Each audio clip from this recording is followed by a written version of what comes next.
How's it going, everybody? This is Election Intel with our first video on the channel. So just to kind of fill you guys in before we start this prediction electoral map, the goal of this channel all the way up to the November 2024 general election is to give you guys weekly updates on the election, whether it be a fill out of a full electoral map, state by state polling, or even more localized polling is kind of the goal that we're going to do. Now the goal is, especially with this full electoral general election prediction map, is we'll do one of those a month, and then throughout the month aside from that, we'll be doing the more in-depth dive into each state, and then the more localized polling as well. So today we're going to be filling out this prediction electoral map based on the latest general election polling in July of 2024. So let's go ahead and dive right into the numbers and see how things are shaping up.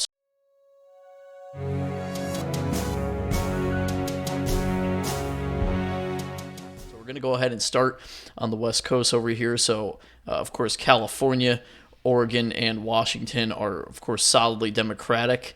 And then, of course, Idaho, Republican, Montana, Wyoming, Utah, North Dakota, and South Dakota, all solidly Democratic states. I also think we see Donald Trump take the whole state of Nevada, all three districts there, with all 5 of its electoral votes based off of recent polling. It's trending in that direction that Donald Trump is going to win. Or sorry, not Nevada, all of Nebraska here. Kansas and Oklahoma, of course, solidly Republican states. And then, of course, Texas with polling as well. Most likely going to be a Republican state right there. Alaska will also be going Republican, solidly Republican state there. And then, of course, Hawaii is Democratic. So then we're going to head over to the Midwest here. We've got kind of a mixed bag, of course, got a lot of swing states over here. But starting with Minnesota, I know that Minnesota has been tight lately, but the polling is showing that Joe Biden will likely take the victory in the state of Minnesota. Heading down to Iowa, Donald Trump has been pretty consistently polling with numbers of plus 10 to plus 12 kind of range. So I do think that we're going to see Donald Trump take the state of Iowa as well, just like he did in 2016 and 2020. Missouri, Arkansas, Louisiana, Mississippi, Alabama, Kentucky, Tennessee, Indiana, West Virginia, and South Carolina, all solidly Republican states. And then, of course, down in Florida, Donald Trump's home state, looking like that is going to go in the Republican column as well. In terms of some more solidly Democratic states, of course, New York is there with its 28 electoral votes in this election cycle, as well as Illinois with some really strong support from Chicago and the cities in Illinois there, bringing it to a Democratic state. The state of Maine, I think overall you're going to see a Biden victory in Maine, but with Trump taking that 2nd district and Biden taking District 1. So Biden would command 3 of the electoral votes in Maine. Donald Trump taking District 2 would get 1 electoral vote. Another state that we've seen surprisingly some really tight polling in is New Hampshire, with its 4 electoral votes. But as of late, especially now in July, it's been pretty consistently a Joe Biden plus 5, plus 6 lead there. So I think you're going to see New Hampshire land in that column. Of course, Vermont, solid Democratic state, as well as Massachusetts, Rhode Island, Connecticut. New Jersey, again, another one of those close states, but I think you're going to see that land in the Democratic column again. Delaware, the home state of the current incumbent Joe Biden, also going Democrat, as well as Maryland and Washington, D.C. And then, of course, one of those leaning Democrat states, Colorado, very likely going to land in the Biden column again this year.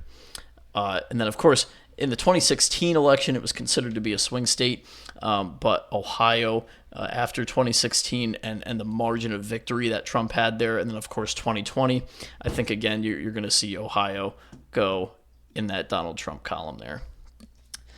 So that leaves us with a good number of states open that are kind of open for debate. So we've got Nevada, Arizona, New Mexico. I actually forgot to fill out New Mexico. That's a leaning Democrat state. I think you'll see that go in the Biden column. So Nevada, Arizona, Wisconsin, Michigan, Pennsylvania, Virginia, yes, Virginia, North Carolina, and Georgia. Taking a look out west here, we've had a lot of polling numbers come in from a lot of different pollsters.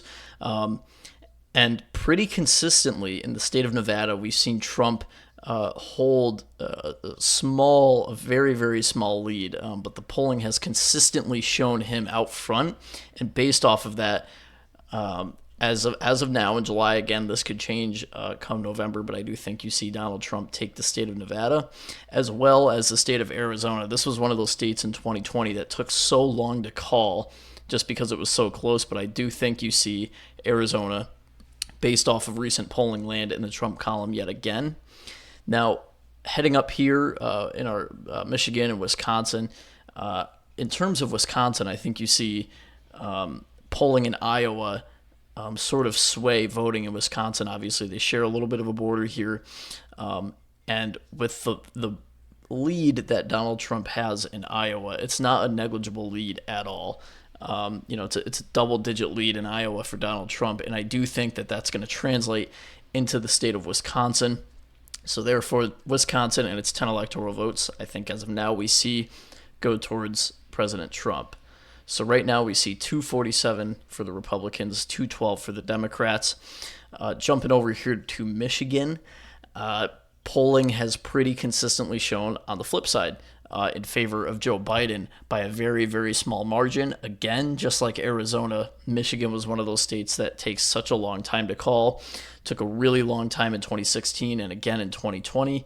But I do think that Michigan, unlike Wisconsin, goes for the current president of Joe Biden, which leaves us at 247 Republicans, 227 for Democrats. Heading down south here to Georgia, of course, Biden flipped that state blue in 2020. In 2016, though, Trump won Georgia by a fairly good margin there. And I do think based off of recent polling, showing Donald Trump holding a consistent lead, not a negligible one either, I think you see Georgia land in the Trump column. So we sit at 263, 227. Now, this is being filmed on the 17th of July, so of course the Republican National Convention is going on. Donald Trump has just announced J.D. Vance as his running mate for the 2024 election. And I do think that there's a little bit of consequence to that here on the East Coast, and I'll tell you why, because Glenn Youngkin, governor of Virginia, was one of those potential vice presidential running mates with Donald Trump.